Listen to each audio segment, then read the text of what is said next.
Well, as traders, we all want to achieve as much success as we can, but at some point you may reach a plateau or you can't figure out how to achieve that next level in your trading. Our guest today is Rande Howell. He's a trading psychologist. He's here to talk to us about that. Rande, thanks for being here. Thank you. Well, what is a trader to do if you've reached a plateau and you can't seem to get above a certain point in your trading success? Well, the first thing you have to do is you have to start looking at your belief structure, because ultimately what trades is your beliefs, not the ones that you want to have, but the ones that are deep inside.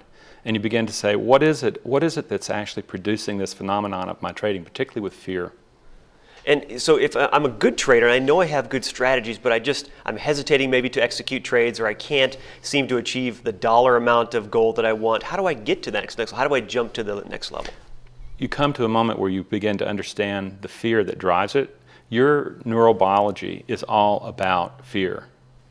It's produced a tremendous species, us, but also what it does is it limits us. And until you recognize that the brain cannot tell the difference between fear and uncertainty, you begin to click what happens when you're trading. When you're trading, you hit uncertainty, your brain reads fear, and all of a sudden it locks you into a particular perceptual map, a way of viewing the world that locks you into a perceptual map and a way of trading, and you're stuck and you crash. All right, so if I can recognize that that's happening, are there exercises I can do or mental exercises that can get me past that? Oh, absolutely. You know, in any really good emotional regulation program, what you're going to find is breathing, the first thing. Breathing is a really phenomenal aspect of our being. It is both volitional. That means you don't have to worry, you can sit there and you can breathe.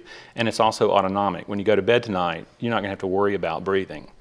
However, breathing also controls heart rate, which is, as you get scared, fearful, stressed, it starts accelerating and triggering a whole cascade of chemical reactions in your body. It also controls the amount of oxygen to your brain. And if you're in fear that triggers from uncertainty, you have cut off oxygen supply to your brain and you have accelerated heart rate and you are in fight flight.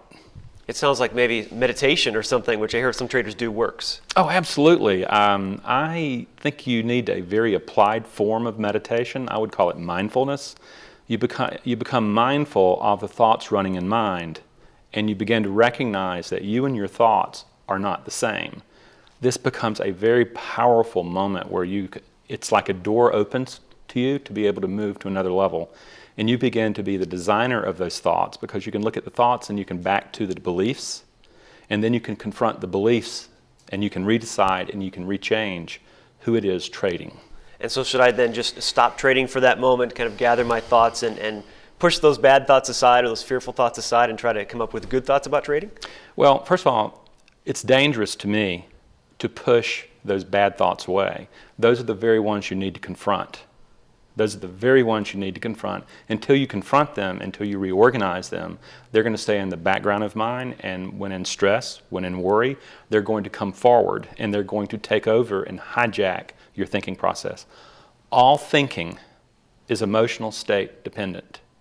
Until you can manage the emotional state, you cannot manage thinking. And if you want to see that, there's the old axiom of 95% of traders lose money. There you go.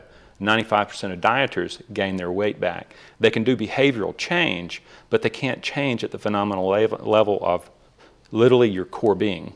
And until you get access to that, you can't do it. Breathing, mindfulness, and beginning to access instinctual potentialities within us, this inner strength that lies within us, it's going to be very difficult to win successfully, to get the edge to trade. Rande, thanks for being here. Oh, it's been my pleasure. Thank you. You're watching the MoneyShow.com video network.